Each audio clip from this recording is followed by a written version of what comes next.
श्री अकाल सारिਆਂ ਨੂੰ मैं गुरप्रीत ਤੇ ਅੱਜ ਜਿਹੜੀ ਵੀਡੀਓ ਲੈ ਕੇ ਆਏ ਤੁਹਾਡੇ ਵਾਸਤੇ ਇਹਦੇ ਵਿੱਚ ਆਪਾਂ ਦੱਸਾਂਗੇ ਵੀ ਯੂਕੇ ਦਾ ਜਿਹੜਾ ਵੀਜ਼ਾ ਤੁਸੀਂ ਘਰੇ ਬੈਠ ਕੇ ਆਨਲਾਈਨ ਕਿਵੇਂ ਅਪਲਾਈ ਕਰ ਸਕਦੇ ਹੋ, ਕਿੱਥੇ ਜਾ ਕੇ ਤੁਸੀਂ ਫਾਰਮ ਭਰਨਾ ਹੈ ਜਾਂ ਕੀ ਉਹਦਾ ਸਾਰਾ ਪ੍ਰੋਸੈਸ ਹੈ। ਉਹ ਮੈਂ ਪੂਰੀ ਫੁੱਲ ਜਿਹੜੀ ਇਹ ਗਾਈਡ ਵੀਡੀਓ ਤੁਹਾਨੂੰ ਬਣਾ ਕੇ ਦੇ ਰਿਹਾ ਇੱਕ ਤਾਂ ਕਿ ਤੁਸੀਂ ਆਪਣਾ ਵੀਜ਼ਾ ਜਿਹੜਾ ਖੁਦ ਘਰੇ ਬੈਠ ਕੇ ਅਪਲਾਈ ਕਰ ਸਕੋ ਤੇ ਏਜੰਟਾਂ ਕੋਲੇ ਤੁਹਾਨੂੰ ਜਾਣ ਦੀ ਲੋੜ ਨਹੀਂ।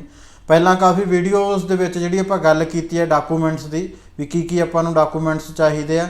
ਸੋ ਇੱਕ ਵਾਰੀ ਫਿਰ ਤੋਂ ਮੈਂ ਮੋਟੇ ਦੱਸ ਦਿੰਦਾ ਕਿ ਆਪਾਂ ਨੂੰ ਜੀ ਰਿਟਰਨਾਂ ਚਾਹੀਦੀਆਂ, ਚਾਹੇ ਤੁਸੀਂ ਇੰਪਲੋਇਡ ਹੋ ਕਿਤੇ ਜੌਬ ਕਰਦੇ ਹੋ ਜਾਂ ਤੁਹਾਡਾ ਖੁਦ ਦਾ ਬਿਜ਼ਨਸ ਹੈ ਤਾਂ ਬਿਜ਼ਨਸ ਦੀ ਰਜਿਸਟ੍ਰੇਸ਼ਨ, ਜੇ ਤੁਸੀਂ ਜੌਬ ਕਰਦੇ ਹੋ ਤਾਂ ਸੈਲਰੀ ਸਲਿੱਪਾਂ ਉੱਥੋਂ NOC ਵਗੈਰਾ ਲੈ ਲਓ। ਖੇਤੀਬਾੜੀ ਕਰਦੇ ਹੋ ਤਾਂ ਤੁਸੀਂ ਜਿਹੜੇ ਜੇ ਫਾਰਮ ਲੈ ਸਕਦੇ ਹੋ, ਤਹਿਸੀਲਦਾਰ ਤੋਂ ਇਨਕਮ ਸਰਟੀਫਿਕੇਟ ਬਣਾ ਸਕਦੇ ਹੋ। ਇਹ ਸਾਰੀਆਂ ਚੀਜ਼ਾਂ ਬਹੁਤ ਇੰਪੋਰਟੈਂਟ ਹੈ। ਸੋ ਇਸ ਤੋਂ ਇਲਾਵਾ ਜਿਹੜਾ ਫਾਰਮ ਆਪਾਂ ਫਿਲ ਕਰਾਂਗੇ ਆਨਲਾਈਨ, ਤੁਸੀਂ ਅੱਗੇ ਵੀਡੀਓ ਦੇ ਵਿੱਚ ਦੇਖੋ ਕਿ ਕਿਸ ਤਰ੍ਹਾਂ ਤੁਸੀਂ ਅਕਾਊਂਟ ਕ੍ਰੀਏਟ ਕਰਕੇ ਆਪਣਾ ਸਾਰਾ ਜਿਹੜਾ ਪੇਮੈਂਟ ਤੱਕ ਦੀ ਜਿਹੜੀ ਮੈਂ ਤੁਹਾਨੂੰ ਸਾਰੀ ਵੀਡੀਓ ਇਹ ਇੱਕ ਆਪਾਂ ਤੁਹਾਡੇ ਤੱਕ ਲੈ ਕੇ ਆ ਰਹੇ ਹਾਂ ਕਿ ਪੇਮੈਂਟ ਤੱਕ ਦੀ ਕਿਵੇਂ ਜਿਹੜੀ ਵੀਡੀਓ ਆਪਾਂ ਵੀਜ਼ਾ ਅਪਲਾਈ ਕਰਨਾ ਸੋ ਇਹ ਵੀਡੀਓ ਨੂੰ ਐਂਡ ਤੱਕ ਦੇਖਿਓ ਤੇ ਚੈਨਲ ਨੂੰ ਸ਼ੇਅਰ ਤੇ ਸਬਸਕ੍ਰਾਈਬ ਕਰਿਓ ਤੇ ਜੇ ਕੋਈ ਤੁਹਾਡਾ ਕੁਐਸਚਨ ਹੋਇਆ ਤਾਂ ਕਮੈਂਟ ਜ਼ਰੂਰ ਕਰਿਓ, ਨਾਲੇ ਵੀਡੀਓ ਨੂੰ ਲਾਈਕ ਜ਼ਰੂਰ ਕਰਿਓ। ਆਓ ਜੀ ਸਟਾਰਟ ਕਰਦੇ ਹਾਂ। ਤੁਹਾਨੂੰ ਮੈਂ ਸਕਰੀਨ ਤੇ ਲੈ ਕੇ ਚੱਲਦਾ ਤੇ ਉੱਥੋਂ ਦੇਖੋ 1 ਬਾਏ 1 ਜਿਹੜੀ ਹੈਗੀ ਵੀਡੀਓ ਆਪਾਂ ਸਟੈਪ ਬਾਏ ਸਟੈਪ ਕਿਸ ਤਰ੍ਹਾਂ ਅੱਗੇ ਜਿਹੜਾ ਫਾਰਮ ਫਿਲ ਕਰਨਾ। ਹਾਂਜੀ, ਸਾਰਿਆਂ ਨੂੰ ਪਹਿਲਾਂ ਗੂਗਲ ਜਿਹੜੀ ਤੁਸੀਂ ਓਪਨ ਕਰਨੀ ਹੈ ਤੇ ਉਹਦੇ ਵਿੱਚ ਲਿਖਣਾ ਅਪਲਾਈ ਯੂਕੇ ਵੀਜ਼ਾ ਆਨਲਾਈਨ ਜਾਂ apply UK standard visa online, ਕੁਛ ਇਸ ਤਰ੍ਹਾਂ ਦੀ ਜਿਹੜੀ ਵਰਡਿੰਗ ਤੁਸੀਂ ਉਹਦੇ ਵਿੱਚ ਲਿਖਣੀ ਹੈ। ਤੇ ਇਹ ਲਿਖਣ ਤੋਂ ਬਾਅਦ ਜਿਹੜਾ ਤੁਹਾਡੇ ਕੋਲ ਯੂਕੇ ਇਮੀਗ੍ਰੇਸ਼ਨ ਦਾ ਪੇਜ ਖੁੱਲੂਗਾ, ਤੁਸੀਂ ਪੇਜ ਤੇ ਜਿਹੜਾ ਆਪਣਾ ਕਲਿੱਕ ਕਰਨਾ। ਜਿਵੇਂ ਆਪਾਂ ਕਲਿੱਕ ਕਰ ਰਹੇ ਹਾਂ ਵਿਜ਼ਿਟ ਵਾਲੇ ਪੇਜ ਤੇ, ਕੁਕੀਜ਼ ਆ ਗਈਆਂ ਐਕਸੈਪਟ ਕਰ ਲਓ। ਤੇ ਉਸ ਤੋਂ ਬਾਅਦ ਇਹਦੇ ਵਿੱਚ ਲਿਖਿਆ ਜੀ ਅਪਲਾਈ ਸਟੈਂਡਰਡ ਵੀਜ਼ਾ, ਫੀਸਾਂ ਵਗੈਰਾ ਦਾ ਸਾਰਾ ਇਹ 'ਚ ਮੈਂਸ਼ਨ ਕੀਤਾ ਹੈ ਕਿ ਕਿਹੜੇ ਵੀਜ਼ੇ ਦੀ ਕਿੰਨੀ ਫੀਸ ਹੈ। ਜਿਵੇਂ 6 ਮਹੀਨਿਆਂ ਵਾਸਤੇ ਜਿਹੜਾ ਨੋਰਮਲ ਦਿੰਦੇ ਆ ਵੀਜ਼ਾ 100 ਪਾਉਂਡ ਹੈ, 11 ਮਹੀਨਿਆਂ ਵਾਸਤੇ ਜਿਹੜਾ ਹੈਗਾ ਜੀ 200 ਪਾਉਂਡ ਹੈ ਤੇ ਤੁਸੀਂ ਮਤਲਬ 10 ਸਾਲ ਤੱਕ ਦਾ ਜਿਹੜਾ ਵੀਜ਼ਾ ਲੈ ਸਕਦੇ ਹੋ। 10 ਸਾਲ ਜਿਹੜਾ ਹੈਗਾ ਉਹਦਾ 837 ਪਾਉਂਡ ਹੈ, ਮਤਲਬ ਤਕਰੀਬਨ 83-84 ਹਜ਼ਾਰ ਰੁਪਈਆ ਇਹ ਬਣਦਾ ਆਪਣਾ ਅਗਰ ਤੁਸੀਂ ਮਲਟੀਪਲ। ਬਟ ਇਹਦੇ ਲਈ ਤੁਸੀਂ ਪਹਿਲਾਂ 2-4 ਵਾਰੀ ਟਰੈਵਲ ਹੋਣੇ ਚਾਹੀਦੇ ਹੋ ਜਿਹੜਾ ਆਪਣਾ ਯੂਕੇ। ਸੋ ਤੁਸੀਂ ਜਿਹੜਾ ਈਜ਼ਲੀ ਅਪਲਾਈ ਕਰ ਸਕਦੇ ਹੋ। ਫਿਰ ਗ੍ਰੀਨ ਬਟਨ ਥੱਲੇ ਦੇਖ ਰਹੇ ਹੋ ਜੀ ਅਪਲਾਈ ਨਾਓ ਦਾ, ਇਹਦੇ 'ਤੇ ਆਪਾਂ ਕਲਿੱਕ ਕਰਨਾ ਤੇ ਨੈਕਸਟ ਪੇਜ ਜਿਹੜਾ ਓਪਨ ਹੋਊਗਾ। ਕੁਕੀਜ਼ ਤੁਸੀਂ ਜਿਹੜੀਆਂ ਆ ਰਹੀਆਂ ਐਕਸੈਪਟ ਕਰ ਲਓ ਤੇ ਉਸ ਤੋਂ ਬਾਅਦ ਜਿਹੜੀ ਹੈਗੀ ਹੈ ਜੀ ਲੈਂਗੁਏਜ ਜਿਹੜੀ ਇੰਗਲਿਸ਼ ਹੈ ਜਾਂ ਹਿੰਦੀ ਹੈ, ਜਿਹੜੀ ਵੀ ਤੁਸੀਂ ਸਿਲੈਕਟ ਕਰਨੀ ਚਾਹੁੰਦੇ ਹੋ ਉਹ ਸਿਲੈਕਟ ਕਰਕੇ ਤੇ ਉਹਨੂੰ ਨੈਕਸਟ ਜਿਹੜਾ ਆਪਾਂ ਕਰਨਾ ਤੇ ਅਗਲੇ ਪੇਜ ਤੇ ਆ ਜਾਵਾਂਗੇ। ਇੱਥੇ ਜਿਹੜਾ ਆਪਾਂ ਆਪਣੀ ਕੰਟਰੀ ਚੂਜ਼ ਕਰਨੀ ਹੈ ਇੰਡੀਆ, ਨੈਕਸਟ ਕਰਨੇ ਨੇ। ਬਹੁਤ ਹੀ ਸੌਖਾ ਫੋਰਮ ਹੈ ਇਹ, ਤੁਸੀਂ ਬਹੁਤ ਸੌਖੇ ਤਰੀਕੇ ਨਾਲ ਮਤਲਬ ਸਾਰਾ ਕੁਝ ਦੇਖ ਕੇ ਜਿਹੜਾ ਭਰ ਸਕਦੇ ਹੋ। ਬਾਇਓਮੈਟ੍ਰਿਕ ਕਿੱਥੇ ਦੇ ਨੇ, ਇੰਡੀਆ 'ਚ ਹੀ ਪ੍ਰੋਵਾਈਡ ਕਰਨੇ ਜਾਂ ਕਿਸੇ ਹੋਰ ਕੰਟਰੀ 'ਚ ਤੁਸੀਂ ਜਾ ਰਹੇ ਹੋ ਟਰੈਵਲ ਕਰ ਰਹੇ ਹੋ, ਤੁਸੀਂ ਉੱਥੇ ਸੋਚਿਆ ਕਿ ਮੈਂ ਬਾਇਓਮੈਟ੍ਰਿਕ ਉੱਥੇ ਦੇ ਦਾਂਗਾ ਤਾਂ ਉਹ ਡਿਫਰੈਂਟ ਕੰਟਰੀ ਕਰ ਲਓ, ਅਦਰਵਾਈਜ਼ ਉੱਪਰ ਵਾਲਾ ਜਿਹੜੀ ਪਹਿਲੀ ਆਪਸ਼ਨ ਆ ਉਹ ਤੁਸੀਂ ਟਿਕ ਕਰਨੀ ਹੈ। ਇਹ ਵਾਲੀਆਂ ਜਿਹੜੀਆਂ ਕੰਡੀਸ਼ਨਸ ਇਹਨਾਂ ਨੇ ਦੱਸੀਆਂ ਟੂਰਿਸਟ ਵੀਜ਼ੇ ਦੀਆਂ ਵੀ ਕੀ ਹੁੰਦੀਆਂ, ਕਿੰਨਾ ਚਿਰ ਤੁਸੀਂ ਰਹਿ ਸਕਦੇ ਹੋ, ਸਾਰਾ ਕੁਛ। ਜਾਂ ਜਿਵੇਂ ਇਹਨਾਂ ਨੇ ਦੱਸਿਆ ਕਿ TV ਵਗੈਰਾ ਦਾ ਟੈਸਟ ਜਿਹੜਾ ਤੁਹਾਡਾ ਕਲੀਅਰ ਹੋਣਾ ਚਾਹੀਦਾ, ਕੋਈ ਇੱਦਾਂ ਦੀ ਦਿੱਕਤ ਨਹੀਂ ਹੋਣੀ ਚਾਹੀਦੀ। ਸੋ ਇਹ ਸਾਰੀ ਇਨਫੋਰਮੇਸ਼ਨ ਇਸ ਪੇਜ 'ਤੇ ਦਿੱਤੀ ਹੋਈ ਹੈ ਤੇ ਤੁਸੀਂ ਇਹ ਚੰਗੀ ਤਰ੍ਹਾਂ ਰੀਡ ਕਰ ਲਿਓ। ਤੇ ਉਸ ਤੋਂ ਬਾਅਦ ਸਟਾਰਟ 'ਤੇ ਕਲਿੱਕ ਕਰਨਾ ਜੀ। ਆਪਾਂ ਸਟਾਰਟ ਨਾਓ 'ਤੇ ਕਲਿੱਕ ਕਰਾਂਗੇ ਤਾਂ ਨੈਕਸਟ ਪੇਜ ਜਿਹੜਾ ਆਪਣਾ ਓਪਨ ਹੋ ਜਾਊਗਾ। ਇੱਥੇ ਤੁਸੀਂ ਆਪਣੀ ਈਮੇਲ ID ਵਗੈਰਾ ਜਿਹੜੀ ਰਜਿਸਟਰ ਕਰਨੀ ਹੈ। ਇੱਕ ਗੱਲ ਮੈਂ ਹੋਰ ਮੈਂਸ਼ਨ ਕਰੂੰਗਾ, ਅਗਰ ਤੁਸੀਂ ਰਿਫਿਊਜ਼ ਹੋਏ ਹੋ ਪਹਿਲਾਂ ਯੂਕੇ ਤੋਂ ਤਾਂ ਆਪਣੀ ਸੇਮ ਜਿਹੜੀ ਈਮੇਲ ID ਯੂਜ਼ ਨਾ ਕਰਿਓ, ਡਿਫਰੈਂਟ ਈਮੇਲ ID ਤੇ ਜਿਹੜਾ ਡਿਫਰੈਂਟ ਫ਼ੋਨ ਨੰਬਰ ਯੂਜ਼ ਕਰਿਓ, ਕਿਉਂਕਿ ਜਿਹੜਾ VFS ਆ ਉਹ ਕਈ ਵਾਰੀ ਉਹ ਸਾਰਾ ਡਾਟਾ ਚੱਕ ਲੈਂਦਾ ਹੈਗਾ। ਤੇ ਉਹ ਮੈਨੂੰ ਕਿਸੇ ਨੇ ਸਲਾਹ ਦਿੱਤੀ ਸੀਗੀ ਕਿਉਂਕਿ ਮੇਰਾ ਇੱਕ ਵਾਰੀ ਰਿਫਿਊਜ਼ ਹੋਇਆ ਸੀ। ਸੋ ਮੈਂ ਜਿਹੜਾ ਡਿਫਰੈਂਟ ਆਪਣਾ ਸਾਰਾ ਈਮੇਲ ਐਡਰੈਸ ਭਰਿਆ ਸੀਗਾ ਤੇ ਫ਼ੋਨ ਨੰਬਰ ਵੀ ਦੂਸਰਾ ਦਿੱਤਾ ਸੀਗਾ। ਸੋ ਤੁਸੀਂ ਵੀ ਮਤਲਬ ਤੁਸੀਂ ਅਗਰ ਤੁਸੀਂ ਰਿਫਿਊਜ਼ ਹੋਏ ਹੋ ਤਾਂ ਦੁਬਾਰੇ ਅਪਲਾਈ ਕਰ ਰਹੇ ਹੋ ਤਾਂ ਇੱਥੇ ਜਿਹੜਾ ਈਮੇਲ ਐਡਰੈਸ ਹੈਗਾ ਤੁਸੀਂ ਵੱਖਰਾ ਭਰਨਾ। ਜਿਵੇਂ ਮੇਰਾ ਜਿਹੜਾ ਪਰਸਨਲ ਈਮੇਲ ਐਡਰੈਸ ਹੈ ਇਹ ਤੁਸੀਂ ਦੇਖ ਰਹੇ ਹੋ preetchauhan@yahoo.com ਹੈ ਤੇ ਮੈਂ ਜਿਹੜਾ ਉੱਥੇ ਭਰਿਆ ਸੀਗਾ ਉਹ ਡਿਫਰੈਂਟ ਜਿਹੜਾ ਮੈਂ ਭਰਤਾ ਸੀਗਾ। ਸੋ ਤੁਸੀਂ ਵੀ ਮਤਲਬ ਡਿਫਰੈਂਟ ਭਰ ਸਕਦੇ ਹੋ ਅਗਰ ਤੁਸੀਂ ਰਿਫਿਊਜ਼ ਹੋ ਤਾਂ। ਸੋ ਇੱਥੇ ਈਮੇਲ ID ਆਪਾਂ ਐਂਟਰ ਕਰਨੀ ਹੈ ਜੀ।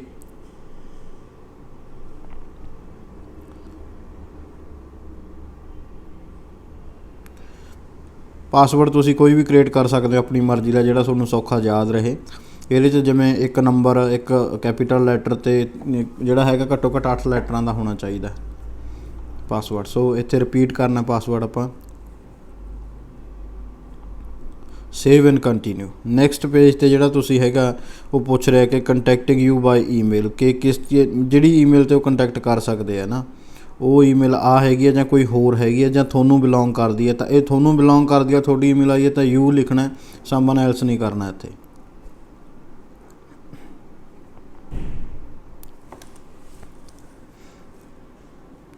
ਕੋਈ ਹੋਰ ਈਮੇਲ ਆਈਡੀ ਹੈਗੀ ਹੈ ਤੁਸੀਂ ਨੋ ਕਰ ਦਿਓ, ਸਿਰਫ ਇੱਕੋ ਹੀ ਈਮੇਲ ਆਈਡੀ ਦੇ ਦਿਓ। ਜੇ ਹੈਗੀ ਹੈ ਤੁਸੀਂ ਭਰ ਵੀ ਸਕਦੇ ਹੋ, ਕੋਈ ਵੱਡੀ ਗੱਲ ਨਹੀਂ, ਬਟ ਨੋ ਕਰਕੇ ਆਪਾਂ ਜਿਹੜਾ ਅੱਗੇ ਚੱਲਾਂਗੇ। ਨੈਕਸਟ ਆ ਗਿਆ ਜੀ ਫ਼ੋਨ ਨੰਬਰ।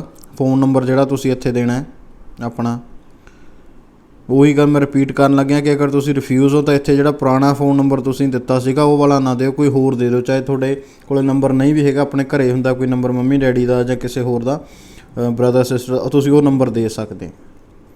ਇਹ ਜਿਹੜਾ ਆਪਾਂ ਆਊਟ ਆਫ ਯੂਕੇ ਸਿਲੈਕਟ ਕਰਾਂਗੇ ਜੀ, ਮੋਬਾਈਲ ਨੰਬਰ ਹੈ। ਅਗਰ ਲੈਂਡਲਾਈਨ ਦੇ ਰਹੇ ਹੋ ਤਾਂ ਹੋਮ ਟੈਲੀਫੋਨ ਤੁਸੀਂ ਜਿਹੜਾ ਸਿਲੈਕਟ ਕਰ ਸਕਦੇ ਹੋ। ਕੋਈ ਹੋਰ ਟੈਲੀਫੋਨ ਨੰਬਰ ਹੈਗਾ ਨਹੀਂ ਕਰ ਦਿਓ ਜੀ, ਇੱਥੇ ਨੋ ਕਰ ਦਿਆਂਗੇ ਆਪਾਂ ਕਿ ਨਹੀਂ ਹੈਗਾ, ਸਿਰਫ ਇੱਕੋ ਹੀ ਹੈ। ਫਿਰ ਕੰਟੀਨਿਊ ਕਰਾਂਗੇ ਆਪਾਂ ਅੱਗੇ। ਉਹ ਪੁੱਛ ਰਿਹਾ ਕਿ ਕੰਟੈਕਟ ਜਿਹੜਾ ਟੈਲੀਫੋਨ 'ਤੇ ਕਦੋਂ ਕਰ ਸਕਦੇ, ਕਿਵੇਂ ਕਰ ਸਕਦੇ ਆ। ਤਾਂ ਤੁਸੀਂ ਸਾਰਿਆਂ ਨੂੰ ਫਸਟ ਆਪਸ਼ਨ ਜਿਹੜੀ ਹੈ ਕੰਟੈਕਟ ਆਪਣੀ ਸਿਲੈਕਟ ਕਰਨੀ ਹੈ ਕਿ contacted by telephone, call and text message, ਵੀ ਉਹ ਫ਼ੋਨ ਵੀ ਕਰ ਸਕਦੇ ਆ ਜਾਂ ਮੈਸੇਜ ਤੋਂ ਵੀ ਭੇਜ ਸਕਦੇ ਆ, ਵੀ ਕਿਸੇ ਤਰ੍ਹਾਂ ਵੀ ਦੋਨੇ ਤਰੀਕਿਆਂ ਨਾਲ ਜਿਹੜਾ ਤੁਹਾਨੂੰ ਉਹ ਕੰਟੈਕਟ ਕਰ ਸਕਦੇ ਆ। ਬਾਕੀ ਥੱਲੇ 3 ਆਪਸ਼ਨਾਂ ਜਿਹੜੀਆਂ ਹੋਰ ਦਿੱਤੀਆਂ ਹੋਈਆਂ ਇਹ ਤੁਸੀਂ ਦੇਖ ਸਕਦੇ ਹੋ, ਵੀ ਇਕੱਲਾ ਫ਼ੋਨ ਕਰਨ ਜਾਂ ਇਕੱਲਾ ਮੈਸੇਜ ਕਰਨ ਜਾਂ ਕੁਛ ਵੀ ਨਾ ਕਰਨ। ਸੋ ਇਹ ਚੀਜ਼ ਤੁਸੀਂ ਸਿਲੈਕਟ ਕਰਨੀ ਹੈ, ਜਿਹੜੀ ਸਾਰਿਆਂ ਨੂੰ ਪਹਿਲੀ ਆਪਸ਼ਨ ਹੀ ਸਿਲੈਕਟ ਕਰਨੀ ਹੈ ਕਿ ਚਾਹੇ ਫ਼ੋਨ ਕਰ ਲੈਣ ਅਤੇ ਚਾਹੇ ਆਪਣਾ ਟੈਕਸਟ ਮੈਸੇਜ ਕਰ ਲੈਣ।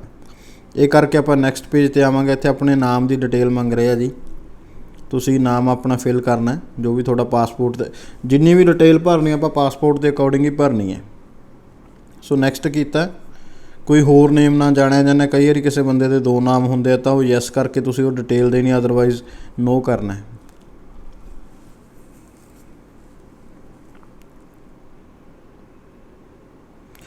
ਆਪਣਾ ਅੱਗੇ ਜੈਂਡਰ ਕੀ ਹੈ ਜੀ, ਮੇਲ ਹੈ ਤਾਂ ਮੇਲ, ਫੀਮੇਲ ਹੈ ਤਾਂ ਫੀਮੇਲ, ਜੋ ਵੀ ਜੈਂਡਰ ਹੈ। ਰਿਲੇਸ਼ਨਸ਼ਿਪ ਤੁਹਾਡਾ ਕੀ ਹੈ, ਸਿੰਗਲ ਹੋ, ਮੈਰਿਡ ਹੋ, ਜਿਸ ਤਰ੍ਹਾਂ ਵੀ ਤੁਸੀਂ ਮਤਲਬ ਜੋ ਵੀ ਤੁਹਾਡਾ ਸਟੇਟਸ ਹੈਗਾ ਤੁਸੀਂ ਉਹ ਭਰ ਸਕਦੇ ਹੋ ਇੱਥੇ।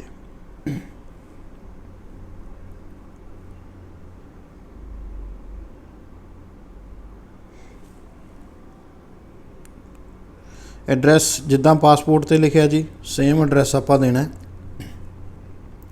ਤੁਸੀਂ ਇਹਦੇ 'ਚ ਆਪਣਾ ਗਲੀ ਨੰਬਰ, ਕੋਈ ਲੈਂਡਮਾਰਕ ਆ ਤੁਹਾਡੇ ਘਰ ਦੇ ਕੋਲੇ ਤਾਂ ਉਹ ਚੀਜ਼ਾਂ ਸਾਰੀਆਂ ਮੈਂਸ਼ਨ ਕਰ ਸਕਦੇ ਹੋ। ਅਤੇ ਜਿਹੜਾ ਪੁੱਛ ਰਹੇ ਕਿ ਐਡਰੈਸ ਕਰੋਸਪੋਂਡਿੰਗ ਐਡਰੈਸ ਆ ਤਾਂ ਯੈਸ ਹੀ ਕਰਨਾ, ਕਿਉਂਕਿ ਨੋ ਕਰਾਂਗੇ ਤਾਂ ਆਪਾਂ ਨੂੰ ਇੱਕ ਐਡਰੈਸ ਹੋਰ ਕੋਈ ਭਰਨਾ ਪੈਣਾ। ਸੋ ਇਹਨੂੰ ਯੈਸ ਕਰਕੇ ਆਪਾਂ ਸੇਮ ਐਡਰੈਸ ਹੀ ਰੱਖ ਲਾਂਗੇ ਅਤੇ ਨੈਕਸਟ ਜਿਹੜਾ ਪੇਜ 'ਤੇ ਆਪਾਂ ਆ ਜਾਵਾਂਗੇ। ਫਿਰ ਉਸ ਤੋਂ ਬਾਅਦ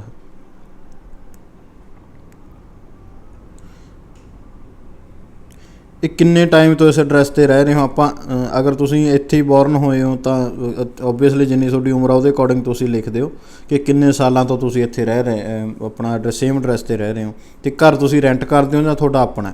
ਜੇ ਆਪਣਾ ਤਾਂ ਓਨ ਇਟ ਕਰਨਾ, ਜੇ ਕਿਰਾਏ 'ਤੇ ਹੈ ਤਾਂ ਰੈਂਟ ਕਰ ਦਿਓ। ਜੇ ਕੋਈ ਹੋਰ ਆਪਸ਼ਨ ਹੈ, ਜਿਵੇਂ ਕਈ ਬੰਦੇ ਸਟੂਡੈਂਟ ਹੁੰਦੇ ਆ ਤਾਂ ਉਹ ਅਦਰ ਕਰਕੇ ਲਿਖ ਸਕਦਾ ਕਿ ਪੇਰੈਂਟਸ ਨਾਲ ਰਹਿੰਦੇ ਆ। ਅੱਗੇ ਜੀ ਪਾਸਪੋਰਟ ਦੀ ਡਿਟੇਲ, ਤੁਸੀਂ ਆਪਣੇ ਪਾਸਪੋਰਟ ਦੀ ਡਿਟੇਲ ਜਿਹੜੀ ਭਰਨੀ ਇੱਥੇ, ਜਿਹੜਾ ਤੁਹਾਡੇ ਪਾਸਪੋਰਟ ਦਾ ਨੰਬਰ ਹੈ, ਇਸ਼ੂ ਕਿੱਥੋਂ ਹੋਇਆ, ਕਿਹੜੀ ਕੰਟਰੀ ਤੋਂ ਹੋਇਆ, ਤਾਂ ਉਹ ਆਪਣਾ ਡਾਕੂਮੈਂਟ 'ਤੇ ਲਿਖਿਆ ਹੁੰਦਾ ਕਿ ਜਿਵੇਂ ਚੰਡੀਗੜ੍ਹ ਹੋਇਆ ਜਾਂ ਕੰਟਰੀ ਆਫ ਇਸ਼ੂ ਲਿਖ ਸਕਦੇ ਹੋ ਤੁਸੀਂ। ਵੈਸੇ ਇੰਡੀਆ ਹੀ ਭਰ ਦਿਓ ਤਾਂ ਬਹੁਤ ਬੈਟਰ ਹੈ। ਡੇਟਾ ਲਿਖਣੀ ਆ ਜੀ, ਕਦੋਂ ਸਟਾਰਟ ਹੋਇਆ ਸੀ ਅਤੇ ਕਦੋਂ ਤੁਹਾਡਾ ਜਿਹੜਾ ਪਾਸਪੋਰਟ ਐਕਸਪਾਇਰ ਹੋ ਰਿਹਾ, ਕਿੰਨਾ ਟਾਈਮ ਹੈ। ਘੱਟੋ ਘੱਟ 6 ਮਹੀਨਿਆਂ ਦੀ ਵੈਲੀਡਿਟੀ ਜਿਹੜੀ ਹੋਣੀ ਚਾਹੀਦੀ ਹੈ ਪਾਸਪੋਰਟ ਦੀ, ਅਗਰ ਤੁਸੀਂ ਵੀਜ਼ਾ ਅਪਲਾਈ ਕਰ ਰਹੇ ਹੋ। ਜੇ ਇਹਦੋਂ ਘੱਟ ਹੈ ਤਾਂ ਤੁਸੀਂ ਜਿਹੜਾ ਹੈਗਾ ਆਪਣਾ ਪਾਸਪੋਰਟ ਰੀਨਿਊ ਕਰਵਾ ਕੇ ਹੀ ਜਿਹੜਾ ਆਪਣਾ ਵੀਜ਼ਾ ਅਪਲਾਈ ਕਰਿਓ। ਡੇਟਾ ਫਿਲ ਕਰਕੇ ਆਪਾਂ ਨੈਕਸਟ ਜਿਹੜਾ ਪੇਜ 'ਤੇ ਚੱਲਾਂਗੇ, save and continue.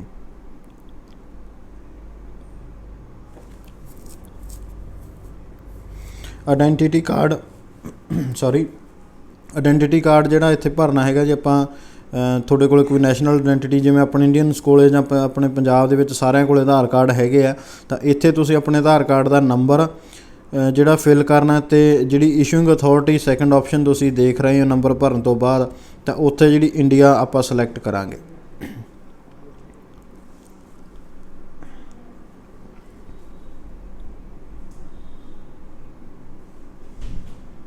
Data Aadhaar card ते देखो जी कोई होंदियां नहीं, इशू डेट एक्सपायरी डेट सो भरन की कोई ज़रूरत नहीं हैगी। सेव एंड कंटिन्यू कर देंगे ਆਪਾਂ। नैक्सट पेज ते चलते हैं। ਜਿਹੜਾ ਅੱਗੇ ਆਪਸ਼ਨ ਆਊਗੀ nationality country and date of birth ਕੀ ਹੈ ਆਪਣੀ, ਉਹ ਸਾਰੀ ਡਿਟੇਲ ਜਿਹੜੀ ਪਾਸਪੋਰਟ 'ਤੇ ਹੈ ਉਹਦੇ ਅਕੋਰਡਿੰਗ ਆਪਾਂ ਫਿਲ ਕਰ ਦੇਣੀ ਹੈ। ਨੈਸ਼ਨੈਲਿਟੀ ਇੰਡੀਅਨ ਹੈ ਤਾਂ ਇੰਡੀਅਨ ਹੈ, ਜੇ ਤੁਹਾਡੇ ਕੋਲ ਕਿਸੇ ਆਪਣਾ ਕਿਸੇ ਹੋਰ ਨੈਸ਼ਨੈਲਿਟੀ ਦੀ ਤਾਂ ਤੁਸੀਂ ਉਹ ਭਰਨੀ ਹੈ।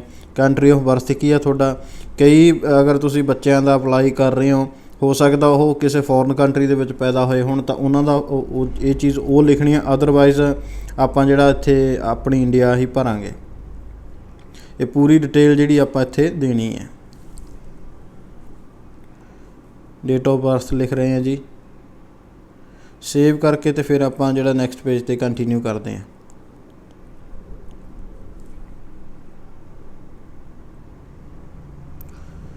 ਕੋਈ ਹੋਰ ਨੈਸ਼ਨੈਲਿਟੀ ਹੈਗੀ ਹੈ ਤਾਂ ਉਹ ਚੀਜ਼ ਤੁਸੀਂ ਇੱਥੇ ਲਿਖ ਸਕਦੇ ਹੋ, ਜਾਂ ਐਨੀ ਨੈਸ਼ਨੈਲਿਟੀ ਔਰ ਸਿਟੀਜ਼ਨਸ਼ਿਪ ਕਿਸੇ ਕੰਟਰੀ ਦੀ ਹੋਰ ਹੈ ਤਾਂ ਯੈਸ ਕਰਕੇ ਉਹਦੀ ਸਾਰੀ ਡਿਟੇਲ ਦੇਣੀ ਆ।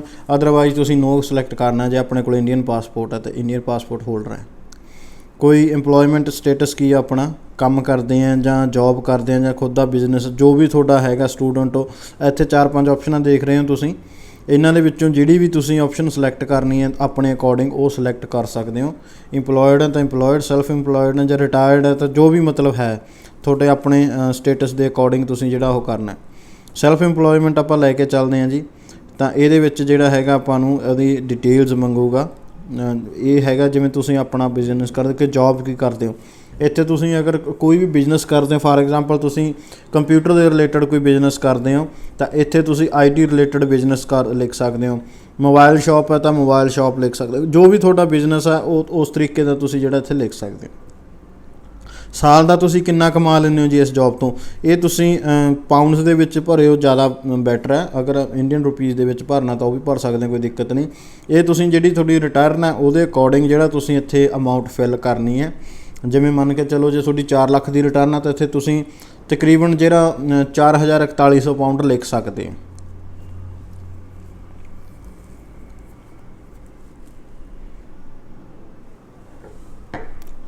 ਕੁਛ ਵੀ ਤੁਸੀਂ ਇੱਥੇ ਭਰ ਸਕਦੇ ਹੋ, ਮਤਲਬ ਜਿੰਨੀ ਤੁਹਾਡੀ ਰਿਟਰਨ ਆ ਉਹਦੇ ਅਕੋਰਡਿੰਗ। ਸੋ 4600 ਪਾਊਂਡ ਆਪਾਂ ਭਰ ਦਿੰਦੇ ਹਾਂ ਇਹਦੇ 'ਚ ਐਗਜ਼ਾਮਪਲ ਦੇ ਤੌਰ 'ਤੇ। ਅਤੇ ਆਪਾਂ ਜਿਹੜਾ ਨੈਕਸਟ ਪੇਜ 'ਤੇ ਇਹਨੂੰ ਸੇਵ ਕਰਕੇ ਨੈਕਸਟ ਪੇਜ 'ਤੇ ਆਪਾਂ ਚੱਲਦੇ ਹਾਂ। ਯੂਅਰ ਇਨਕਮ ਐਂਡ ਸੇਵਿੰਗ, ਇਹ ਜਿਹੜੇ ਹੈਡਿੰਗਸ ਆਉਂਦੇ ਆ ਨਾ ਉੱਪਰ ਬਿਲਕੁਲ ਤੁਸੀਂ ਦੇਖ ਕੇ ਤੇ ਫੇਰ ਹੀ ਉਹ ਕਰਨਾ। ਅੱਛਾ, ਅੱਗੇ ਜੀ ਜਿਹੜਾ ਹੈਗਾ ਸੇਵਿੰਗ ਬਾਰੇ ਪੁੱਛ ਰਿਹਾ ਕਿ ਕੋਈ ਰੈਗੂਲਰ ਇਨਕਮ ਹੈਗੀ ਹੈ, ਕੋਈ ਆਪਣੇ ਕੋਲ ਕਿਰਾਇਆ, ਦੁਕਾਨ ਕੋਈ ਕਿਰਾਏ 'ਤੇ ਦਿੱਤੀ ਹੈ ਜਾਂ ਕਿਸੇ ਪਾਸੇ ਕੋਈ ਕਿਰਾਇਆ ਆਉਂਦਾ ਕਿਸੇ ਚੀਜ਼ ਦਾ। ਸੇਵਿੰਗਸ ਦੀ ਇੱਕ ਆਪਸ਼ਨ ਆ ਰਹੀ ਹੈ, ਜਿਵੇਂ ਇਹਦੇ ਵਿੱਚ ਅਦਰ ਰੈਗੂਲਰ ਇਨਕਮ ਦੇ ਵਿੱਚ ਜਿਹੜੀਆਂ ਪੈਨਸ਼ਨ ਵਗੈਰਾ, ਇਨਵੈਸਟਮੈਂਟਸ ਕੁਛ ਵੀ ਹੈਗਾ ਤੁਸੀਂ ਦੇ ਸਕਦੇ ਹੋ ਆਪਣੀ, ਅਤੇ ਉਹਦੀ ਡਿਟੇਲ ਭਰ ਸਕਦੇ ਹੋ। ਜੇ ਇਕੱਲੇ ਉੱਦਾਂ ਹੀ ਫੰਡ ਆਪਾਂ ਸ਼ੋਅ ਕਰ ਰਹੇ ਹਾਂ ਤਾਂ ਸੇਵਿੰਗ 'ਤੇ ਟਿਕ ਲਾ ਕੇ ਜਿੰਨੇ ਫੰਡ ਸ਼ੋਅ ਕਰ ਰਹੇ ਆ ਉਹਦੇ ਅਕੋਰਡਿੰਗ ਉਹਨਾਂ ਨੂੰ ਜਿਹੜਾ ਹੈਗਾ ਪਾਊਂਡ ਦੇ ਵਿੱਚ ਤੁਸੀਂ ਕਨਵਰਟ ਕਰਕੇ ਜਿਹੜਾ ਆਪਾਂ ਲਿਖਣਾ ਹੈਗਾ। ਜੇ ਮੰਨ ਕੇ ਚਲੋ ਤੁਸੀਂ 10 ਲੱਖ ਰੁਪਈਆ ਤੁਹਾਡੇ ਤੁਸੀਂ ਸ਼ੋਅ ਕਰ ਰਹੇ ਹੋ ਅਕਾਊਂਟ ਦੇ ਵਿੱਚ, ਤਾਂ 10,000 ਪਾਊਂਡ ਦੇ ਤਕਰੀਬਨ ਬਣੂਗਾ। 10,000 ਕੁਛ ਸਮਥਿੰਗ ਉੱਪਰ ਥੱਲੇ ਉਹ ਅਕੋਰਡਿੰਗ ਟੂ ਦਾ ਜਿਹੜਾ ਪਾਊਂਡ ਦਾ ਰੇਟ ਹੋਊ, ਤਾਂ ਉਹ ਤੁਸੀਂ ਉੱਥੇ ਫਿਲ ਕਰਕੇ ਜਿਹੜਾ ਆਪਾਂ ਇਹਨੂੰ ਅੱਗੇ ਜਾਣਾ। ਕੋਈ ਹੋਰ ਇਨਕਮ ਹੈਗੀ ਹੈ ਤੁਹਾਡੀ ਇਸ ਤੋਂ ਇਲਾਵਾ ਤਾਂ ਇੱਥੇ ਯੈਸ ਕਰਨਾ, otherwise do not have any other income ਕਰਕੇ ਤਾਂ ਆਪਾਂ ਨੈਕਸਟ ਪੇਜ 'ਤੇ ਜਿਹੜਾ ਆ ਜਾਣਾ। ਇੱਥੇ ਨੈਕਸਟ ਕੁਐਸਚਨ ਪੁੱਛ ਰਿਹਾ ਜੀ ਤੁਸੀਂ ਕਿੰਨੇ ਪੈਸੇ ਜਿਹੜਾ ਹੈਗਾ ਸਪੈਂਡ ਕਰਨੇ ਆ UK ਦੇ ਵਿੱਚ, ਉਹ ਇਨਕਲੂਡਿੰਗ ਤੁਹਾਡਾ ਹੋਟਲ, ਫਲਾਈਟ, ਖਾਣ ਪੀਣ, ਜੋ ਵੀ ਜਿੰਨਾ ਵੀ ਖਰਚਾ ਉਹ ਸਾਰਾ ਦੱਸ ਰਹੇ ਆ ਤੁਸੀਂ। ਤਕਰੀਬਨ ਡਿਪੈਂਡ ਕਰਦਾ ਤੁਸੀਂ ਕਿੰਨੇ ਦਿਨਾਂ ਲਈ ਵੀਜ਼ਾ ਅਪਲਾਈ ਕਰ ਰਹੇ ਹੋ, ਉਹਦੇ ਅਕੋਰਡਿੰਗ ਤੁਸੀਂ ਆਪਣਾ ਸਾਰਾ ਸਿਸਟਮ ਬਣਾ ਕੇ ਤੁਸੀਂ ਲਿਖ ਸਕਦੇ ਹੋ। ਅਗਰ ਤੁਸੀਂ 10 ਤੋਂ 15 ਦਿਨ ਦਾ ਜਿਹੜਾ ਵੀਜ਼ਾ ਅਪਲਾਈ ਕਰਦੇ ਹੋ ਤਾਂ 2,000 ਪਾਊਂਡ ਜਿਹੜਾ ਸਫੀਸ਼ੀਐਂਟ ਆ, ਬਹੁਤ ਹੁੰਦਾ। ਬਾਕੀ ਇੱਕ ਕੈਲਕੂਲੇਸ਼ਨ ਤੁਸੀਂ ਖੁਦ ਕਰ ਲਿਓ ਵੀ ਟਿਕਟ ਇੰਨੇ ਦੀ ਆਊਗੀ, ਠੀਕ ਹੈ, ਇੰਨੇ ਦਿਨ ਰਹਿਣਾ ਤਾਂ ਇੰਨੇ ਪੈਸੇ ਮੇਰੇ ਉਹ ਲੱਗਣ, ਉਹ ਸਾਰੀ ਕੈਲਕੂਲੇਸ਼ਨ ਜੀ ਕਰਕੇ ਇੱਕ ਰਫਲੀ ਆਈਡੀਆ ਇੱਥੇ ਦੇਣਾ ਹੈ। ਮੰਥਲੀ ਖਰਚਾ ਪੁੱਛ ਰਿਹਾ ਜੀ ਕਿ ਤੁਸੀਂ ਹਰ ਇੱਕ ਮਹੀਨੇ ਦੇ ਵਿੱਚ ਕਿੰਨੇ ਪੈਸੇ ਖਰਚ ਕਰਦੇ ਹੋ ਆਪਣੇ ਬੱਚੇ ਦੀ, ਅਗਰ ਮੈਰਿਡ ਨੂੰ ਬੱਚੇ ਦੀ ਫੀਸ ਭਰਦੇ ਹੋ ਜਾਂ ਕੋਈ ਹੋਰ ਖਰਚਾ ਹੈ ਤਾਂ ਇਹ ਤੁਸੀਂ ਆਪਣੀ ਜਿਹੜੀ ਇਨਕਮ ਦੇ ਅਕੋਰਡਿੰਗ ਹੀ ਫਿਲ ਕਰਨਾ। ਅਗਰ ਤੁਹਾਡੀ 30-40 ਹਜ਼ਾਰ ਰੁਪਈਆ ਇਨਕਮ ਪਰ ਮੰਥ ਹੈਗੀ ਹੈ ਤਾਂ ਮੈਂ ਸੁਜੈਸਟ ਕਰੂੰਗਾ ਕਿ ਤੁਸੀਂ 15,000 ਰੁਪਈਏ ਦੇ ਆਸ-ਪਾਸ ਜਿਹੜਾ ਆਪਣਾ ਖਰਚਾ ਦਿਖਾਓ ਤਾਂ ਕਿ ਤੁਹਾਡੀ ਸੇਵਿੰਗ ਹੋ ਸਕੇ। ਕੋਈ ਹੋਰ ਤੁਹਾਡਾ ਕੋਸਟ ਜਿਹੜਾ ਇਸ ਟ੍ਰਿਪ ਦੀ ਪੇ ਕਰ ਰਿਹਾ, ਕਈ ਆਪਣੇ ਪੇਰੈਂਟਸ ਸਪੋਂਸਰ ਕਰ ਰਹੇ ਹੁੰਦੇ ਤਾਂ ਯੈਸ ਕਰਕੇ ਪੇਰੈਂਟਸ ਦੀ ਤੁਸੀਂ ਡਿਟੇਲ ਦੇ ਦੇਣੀ ਹੈ ਕਿ ਮੈਨੂੰ ਆਹ ਬੰਦਾ ਸਪੋਂਸਰ ਕਰ ਰਿਹਾ। ਅਦਰਵਾਈਜ਼ ਨੋ ਕਰਨਾ ਹੈ ਅਤੇ ਆਪਾਂ ਜਿਹੜਾ ਸੇਵ ਕਰਕੇ ਉਹਨੂੰ ਨੈਕਸਟ ਪੇਜ 'ਤੇ ਜਿਹੜਾ ਜਾਣਾ ਹੈ। ਅੱਗੇ ਆ ਰਿਹਾ ਜੀ ਵੀ ਤੁਸੀਂ ਕਿੰਨੀ ਦੇਰ ਲਈ ਤੁਸੀਂ UK ਜਾਣ ਲਈ ਪਲਾਨ ਕਰ ਰਹੇ ਹੋ ਉਹ ਡੇਟਾਂ ਦੇਣੀਆਂ ਕਿ ਜਿੱਦਾਂ ਜੀ ਮੈਂ 10 ਤਰੀਕ ਤੋਂ ਲੈ ਕੇ ਜਾਂ 10 ਜੁਲਾਈ ਤੋਂ ਲੈ ਕੇ ਜਿਹੜਾ ਹੈਗਾ 15 ਜੁਲਾਈ ਤੱਕ ਜਾ ਰਹੇ ਹਾਂ ਜਾਂ 20 ਡੇਟਸ। ਇਸ ਤਰ੍ਹਾਂ ਤੁਸੀਂ ਸਾਰੀ ਡੇਟ ਆਪਣੀ ਇੱਥੇ ਜੀ ਫਿਲ ਕਰਨੀ ਹੈ ਕਿ ਕਿੰਨੀ ਤਰੀਕ ਤੋਂ ਲੈ ਕੇ ਕਿੰਨੀ ਤਰੀਕ ਤੱਕ ਆਪਾਂ ਜਾਣਾ ਹੈ।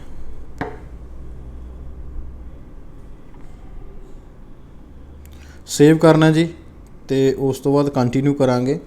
ਇਹ ਤੁਸੀਂ ਪ੍ਰੋਪਰ ਜਿਹੜਾ ਇਹ ਡੇਟਾਂ ਯਾਦ ਰੱਖਣੀਆਂ। ਇਹ ਡੇਟਾਂ ਆਪਾਂ ਕਵਰ ਲੈਟਰ ਦੇ ਵਿੱਚ ਵੀ ਮੈਂਸ਼ਨ ਕਰਾਂਗੇ ਕਿ ਵੀ ਮੈਂ ਇੰਨੀ ਤਰੀਕ ਤੋਂ ਲੈ ਕੇ ਇੰਨੀ ਤਰੀਕ ਤੱਕ UK ਘੁੰਮਣ ਚੱਲ। ਸੋ ਨੈਕਸਟ ਆ ਜਾਣਗੇ ਕਿਹੜੀ ਲੈਂਗੁਏਜ ਤੁਸੀਂ ਬੋਲ ਸਕਦੇ ਹੋ। ਤਕਰੀਬਨ ਮੈਂ ਤੁਹਾਨੂੰ ਪ੍ਰੈਫਰੈਂਸ ਇਹੀ ਦਊਂਗਾ ਕਿ ਤੁਸੀਂ ਇੰਗਲਿਸ਼ ਹੀ ਸਿਲੈਕਟ ਕਰਿਓ, ਕਿਉਂਕਿ ਇੰਗਲਿਸ਼ ਸਪੀਕਿੰਗ ਕੰਟਰੀ ਹੈ ਅਤੇ ਫਿਰ ਕਈ ਵਾਰੀ ਇਹ ਚੀਜ਼ ਹੋ ਸਕਦਾ ਕਿ ਤੁਸੀਂ ਉੱਥੇ ਜਾ ਕੇ ਕਮਿਊਨੀਕੇਟ ਕਿੱਦਾਂ ਕਰੋਗੇ, ਇੰਗਲਿਸ਼ ਨਹੀਂ ਆਉਂਦੀ। ਵਿਜ਼ਿਟ ਦਾ ਰੀਜ਼ਨ ਕੀ ਹੈ ਜੀ? ਆਪਣਾ ਘੁੰਮਣ ਫਿਰਨ ਜਾ ਰਹੇ ਹਾਂ ਤਾਂ ਓਬਵੀਅਸਲੀ ਜਾਂ ਕਿਸੇ ਫੈਮਿਲੀ ਨੂੰ ਫਰੈਂਡ ਨੂੰ ਮਿਲਣ ਜਾ ਰਹੇ ਹਾਂ ਤਾਂ ਸਭ ਤੋਂ ਪਹਿਲੀ ਆਪਸ਼ਨ ਆਉਂਦੀ ਹੈ tourism the, including visiting family and friends. ਤੁਸੀਂ ਇਹ ਸਿਲੈਕਟ ਕਰਨੀ ਹੈ। ਉਸ ਤੋਂ ਬਾਅਦ ਜਿਹੜਾ ਹੈਗਾ ਜੇ ਕੋਈ ਹੋਰ ਤੁਸੀਂ ਕੰਮ ਲਈ ਜਾ ਰਹੇ ਹੋ, ਕੋਈ ਮੈਰਿਜ ਲਈ ਜਾ ਰਹੇ ਹੋ ਜਾਂ ਜੋ ਵੀ ਤੁਹਾਡਾ ਪਰਪਸ ਹੈ, ਇੱਥੋਂ ਦੇਖ ਕੇ ਤੁਸੀਂ ਉਹ ਸਿਲੈਕਟ ਕਰ ਸਕਦੇ ਹੋ। Main reason for your holiday visit tourism ਹੈ ਜਾਂ ਵਿਜ਼ਿਟਿੰਗ ਫੈਮਿਲੀ ਹੈ, ਵਿਜ਼ਿਟਿੰਗ ਫਰੈਂਡਸ ਹੈ। ਟੂਰਿਜ਼ਮ ਹੀ ਜਿਹੜਾ ਆਪਾਂ ਸਿਲੈਕਟ ਕਰਦੇ ਹਾਂ ਕਿਉਂਕਿ ਘੁੰਮਣ ਫਿਰਨ ਜਾਣਾ ਤਾਂ ਟੂਰਿਜ਼ਮ ਸਹੀ ਹੈ ਇਹਦੇ ਵਾਸਤੇ। ਸੇਵ ਕਰਕੇ ਨੈਕਸਟ ਪੇਜ 'ਤੇ ਚੱਲਦੇ ਹਾਂ।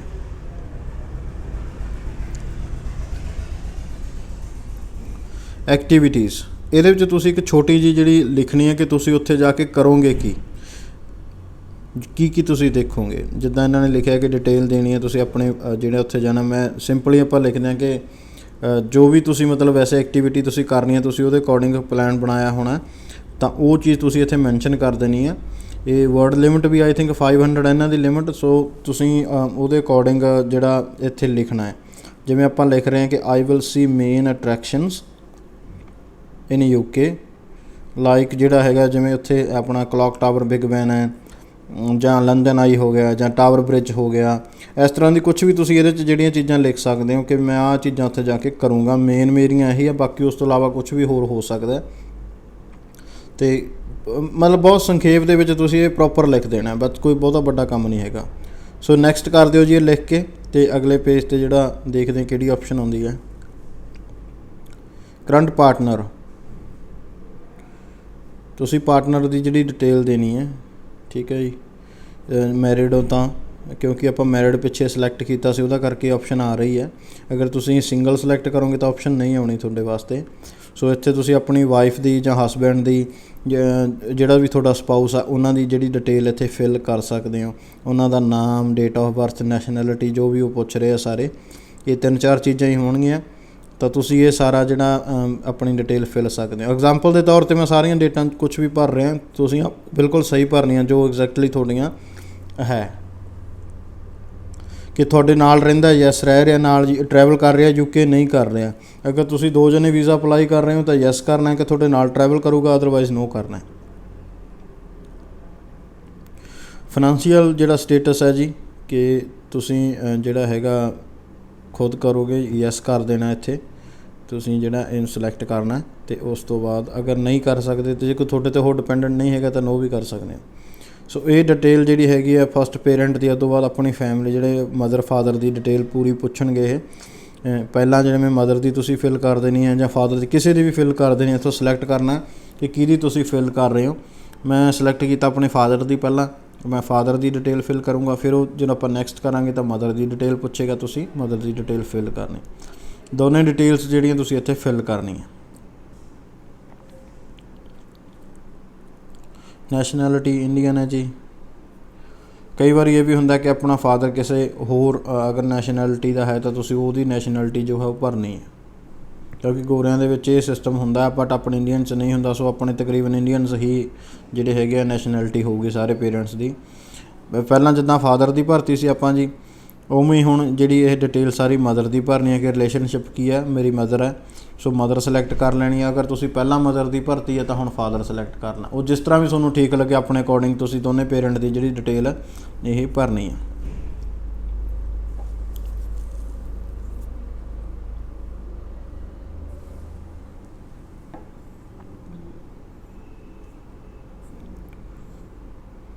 ਉਹਨਾਂ ਦੀ ਕੋਸ਼ਿਸ਼ ਕਰਿਓ ਕਿ ਪਾਸਪੋਰਟ ਤੋਂ ਦੇਖ ਕੇ ਜਿਹੜੀ ਡਿਟੇਲ ਭਰਿਓ। ਜੇ ਪਾਸਪੋਰਟ ਨਹੀਂ ਬਣਿਆ ਤਾਂ ਜੋ ਵੀ ਉਹਨਾਂ ਦਾ ਕੋਈ ਹੋਰ ID ਕਾਰਡ ਹੈ, ਜਿਵੇਂ ਆਧਾਰ ਕਾਰਡ ਹੈ ਜਾਂ ਕੁਛ ਵੀ ਉਹਨਾਂ ਕੋਲ, ਉਹਦੇ ਅਕੋਰਡਿੰਗ ਜਿਹੜੀਆਂ ਡੇਟਾਂ ਤੁਸੀਂ ਇੱਥੇ ਸਿਲੈਕਟ ਕਰਕੇ ਪ੍ਰੋਪਰ ਸਹੀ ਭਰਨੀਆਂ। ਕਈ ਵਾਰੀ ਕੀ ਹੁੰਦਾ, ਫਿਊਚਰ ਦੇ ਵਿੱਚ ਆਪਾਂ ਨੂੰ ਪਲਾਨ ਹੁੰਦਾ ਕਿ ਪੇਰੈਂਟਸ ਨੇ ਵੀ ਨਾਲ ਜਾਣਾ ਹੈ ਜਾਂ ਤਾਂ ਫਿਰ ਉਦੋਂ ਡੇਟਸ ਅਗਰ ਗਲਤ ਕਰ ਦਾਂਗੇ ਤਾਂ ਇਹ ਚੀਜ਼ ਕਿਤੇ ਨਾ ਕਿਤੇ ਆਪਾਂ ਨੂੰ ਜਿਹੜੀ ਹੈਗੀ ਦਿੱਕਤ ਦੇ ਸਕਦੀ ਹੈ, ਬਾਅਦ ਦੇ ਵਿੱਚ ਪ੍ਰੋਬਲਮ ਦੇ ਸਕਦੀ ਹੈ।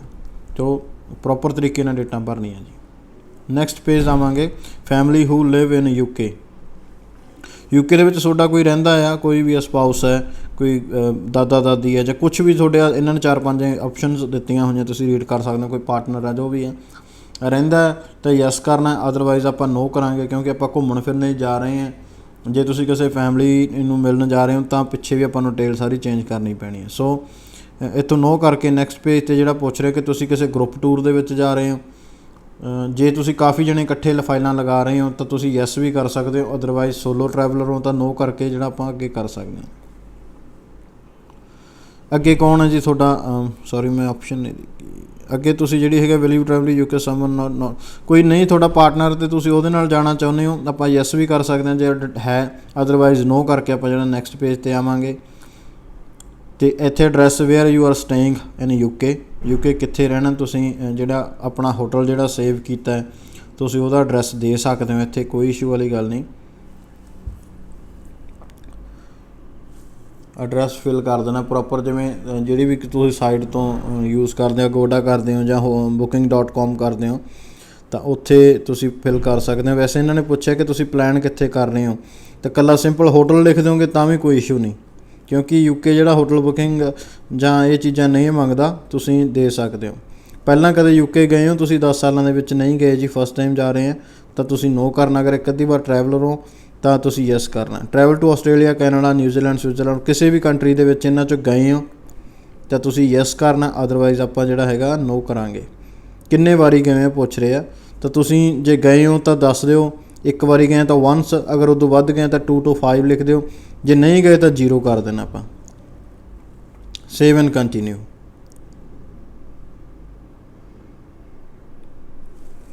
ਇਹ ਬਹੁਤ ਹੀ ਧਿਆਨ ਨਾਲ ਜਿਹੜਾ ਫੋਰਮ ਫਿਲ ਕਰਨ ਵਾਲਾ, ਇੱਥੇ ਜਾ ਕੇ ਥੋੜ੍ਹਾ ਜਿਹਾ ਕੰਪਲੀਕੇਟਡ ਜਾਂ ਕਾਫੀ ਕੁਐਸਚਨ ਜਿਹੜਾ ਪੁੱਛ ਰਿਹਾ ਇੱਦਾਂ ਦਾ, ਸੋ ਧਿਆਨ ਨਾਲ ਫਿਲ ਕਰਿਓ। ਆਪਾਂ ਨੈਕਸਟ ਪੇਜ 'ਤੇ ਚੱਲਦੇ ਹਾਂ ਜੀ, ਸੇਵ ਕਰਕੇ। ਕੋਈ ਹੋਰ ਟਰੈਵਲ ਹਿਸਟਰੀ ਤੁਹਾਡੀ ਕਿਸੇ ਵੀ ਕੰਟਰੀ ਗਏ ਹੋ, ਜਿਵੇਂ ਮਲੇਸ਼ੀਆ, ਥਾਈਲੈਂਡ, ਸਿੰਗਾਪੁਰ ਗਏ ਹੋ ਜਾਂ ਕਿਤੇ ਵੀ ਗਏ ਹੋ, ਤਾਂ ਇੱਥੇ ਤੁਸੀਂ ਯੈਸ ਕਰਨਾ। ਯੈਸ ਕਰਕੇ ਉਸ ਕੰਟਰੀ ਦੀ ਡਿਟੇਲ ਭਰਨੀ ਹੈ। ਅਗਰ ਫਸਟ ਟਾਈਮ UK ਹੀ ਡਾਇਰੈਕਟ ਅਪਲਾਈ ਕਰ ਰਹੇ ਹੋ ਤਾਂ ਤੁਸੀਂ ਨੋ ਕਰ ਸਕਦੇ ਹੋ।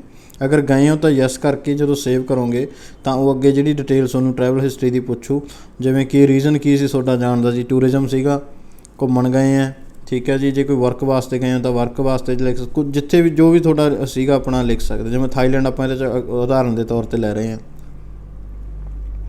ਥਾਈਲੈਂਡ ਲਿਖਣਾ, ਟੂਰਿਜ਼ਮ ਲਈ ਗਏ ਹਾਂ ਜੀ, ਟੂਰਿਜ਼ਮ ਸਿਲੈਕਟ ਕਰਨਾ ਇੱਥੋਂ ਆਪਾਂ। ਅਤੇ ਉਦੋਂ ਬਾਅਦ ਡੇਟਸ ਪੁੱਛ ਰਿਹਾ ਵੀ ਕਦੋਂ ਗਏ ਸੀ, ਕਦੋਂ ਵਾਪਸ ਆਏ, ਇਹ ਚੀਜ਼ਾਂ ਤੁਸੀਂ ਦੋਨੇ ਜਿਹੜੀਆਂ ਲਿਖਣੀਆਂ ਇੱਥੇ। ਜਿਵੇਂ ਆਪਾਂ ਡੇਟਾਂ ਲਿਖ ਦਿੰਦੇ ਹਾਂ ਕਿ ਮੈਂ 20/12 ਨੂੰ ਗਿਆ ਸੀਗਾ 2019 ਨੂੰ, ਅਤੇ ਉਸ ਤੋਂ ਬਾਅਦ ਲਿਖ ਦਿੰਦੇ ਹਾਂ ਵਾਪਸ ਕਦੋਂ ਆਏ ਸੀ, 25 ਤਰੀਕ ਨੂੰ ਜੀ, ਅਤੇ 25/12/2019 ਇਹਦੇ ਵਿੱਚ ਆਪਾਂ ਫਿਲ ਕਰ ਦਿਆਂਗੇ। ਇਸ ਤਰੀਕੇ ਨਾਲ ਹੀ ਅਗਰ ਤੁਸੀਂ ਹੋਰ ਵੀ ਕੰਟਰੀ ਦੇ ਵਿੱਚ ਗਏ ਹੋ ਤਾਂ ਤੁਸੀਂ ਜਿਹੜਾ ਹੈਗਾ ਉਹ ਸਾਰੀਆਂ ਇੱਥੇ ਐਡ ਕਰਨੀਆਂ। ਜਿਵੇਂ ਇੱਥੇ ਪੁੱਛ ਰਿਹਾ ਦੁਬਾਰੇ ਫੇਰ ਕਿ ਤੁਸੀਂ ਗਏ ਹੋ ਕਿਤੇ, ਜੇ ਆਪਾਂ ਥਾਈਲੈਂਡ ਤੋਂ ਬਾਅਦ ਸਿੰਗਾਪੁਰ ਗਏ ਤਾਂ ਯੈਸ ਕਰਕੇ ਉਹ ਸਿੰਗਾਪੁਰ ਦੀ ਡਿਟੇਲ, ਫਿਰ ਸੇਵ ਕਰਕੇ ਆਪਾਂ ਨੈਕਸਟ ਗਏ। ਅਦਰ ਕਿਤੇ ਨਹੀਂ ਗਏ, ਸਿਰਫ ਇੱਕੋ ਕੰਟਰੀ ਗਏ ਤਾਂ ਨੋ ਕਰਕੇ ਆਪਾਂ ਜਿਹੜਾ ਇਹਨੂੰ ਫਿਨਿਸ਼ ਕਰਕੇ ਅੱਗੇ ਜਿਹੜਾ ਚੱਲ ਜਾਵਾਂਗੇ। ਉਸ ਤੋਂ ਬਾਅਦ ਜੀ ਇਮੀਗ੍ਰੇਸ਼ਨ ਹਿਸਟਰੀ, ਆਪਣੀ ਕੋਈ ਵੀਜ਼ਾ ਰਿਫਿਊਜ਼ ਹੋਇਆ ਜਾਂ ਕੋਈ ਵੀ ਪ੍ਰੋਬਲਮ ਆਈ ਹੈ ਕਿਸੇ ਕਿਸਮ ਦੀ, ਤਾਂ ਤੁਸੀਂ ਇਹਦੇ ਵਿੱਚ ਜਿਹੜਾ ਉਹ ਡਿਟੇਲ ਦੇ ਸਕਦੇ ਹੋ। ਹੋਈ ਹੈ ਤਾਂ ਤੁਸੀਂ ਯੈਸ ਕਰਨਾ, ਅਦਰਵਾਈਜ਼ ਨੋ ਕਰਕੇ ਜਿਹੜਾ ਆਪਾਂ ਕੰਟੀਨਿਊ ਕਰ ਦਿਆਂਗੇ।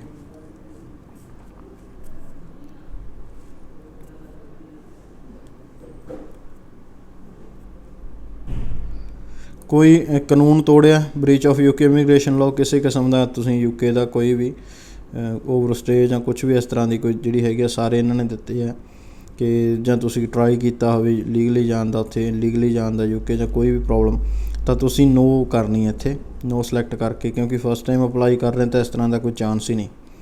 ਕੋਈ ਵੀ ਕਨਵਿਕਸ਼ਨ ਜਾਂ ਪਲੈਂਟੀਜ਼ ਹੈਗੀਆਂ ਉਹਦੇ ਵਿੱਚੋਂ ਤਾਂ ਤੁਸੀਂ ਜਿਹੜਾ ਇਹਦੇ ਆਪਸ਼ਨ ਥੱਲੇ ਆ ਰਹੀ ਹੈ ਥੋੜ੍ਹਾ ਸਕਰੋਲ ਕਰਕੇ, no I never had any of this, ਠੀਕ ਆ, ਆਪਣੇ ਕੋਲ ਕੋਈ ਨਹੀਂ ਹੈਗੀ ਤਾਂ ਨੋ ਹੀ ਸਿਲੈਕਟ ਕਰਨਾ ਇਹਦੇ 'ਚ ਵੀ ਆਪਾਂ। ਵਾਰ ਕ੍ਰਾਈਮਸ ਕੋਈ ਹੈਗਾ ਨਹੀਂ ਹੈਗਾ ਜੀ। ਬਟ ਇਹਦੀਆਂ ਟਰਮ ਐਂਡ ਕੰਡੀਸ਼ਨਸ ਤੁਸੀਂ ਜਿਹੜੀਆਂ ਰੀਡ ਉਹ ਕਰ ਲੈਣੀਆਂ ਅਗਰ ਤੁਸੀਂ ਚਾਹੁੰਦੇ ਹੋ ਤਾਂ ਨੋ ਕਰਕੇ ਜਿਹੜਾ ਅੱਗੇ ਕੋਈ ਟੈਰਰਿਸਟ ਐਕਟੀਵਿਟੀ ਜਾਂ ਕੋਈ ਵੀ ਹੋਰ ਗਰੁੱਪ ਦੇ ਮੈਂਬਰ, ਇਹ ਸਾਰੀਆਂ ਚੀਜ਼ਾਂ ਆਪਾਂ ਨੋ ਕਰਨੀਆਂ, ਕਿਉਂਕਿ ਆਈ ਥਿੰਕ ਜੇ ਯੈਸ ਕਰਾਂਗੇ ਤਾਂ ਵੀਜ਼ਾ ਨਹੀਂ ਮਿਲੂਗਾ। ਸੋ ਪ੍ਰੈਫਰੈਂਸ ਇਹੀ ਹੈ ਕਿ ਨੋ ਕਰਾਂਗੇ। ਬਾਕੀ ਆਪਾਂ ਕੋਈ ਇਹਨਾਂ ਨਾਲ ਲੈਣ ਦੇਣ ਵੀ ਨਹੀਂ ਹੁੰਦਾ, ਸੋ ਆਪਣੇ ਵਾਸਤੇ ਤਾਂ ਇਹ ਵੈਸੇ ਹੀ ਨੋ ਹੋਣਗੀਆਂ।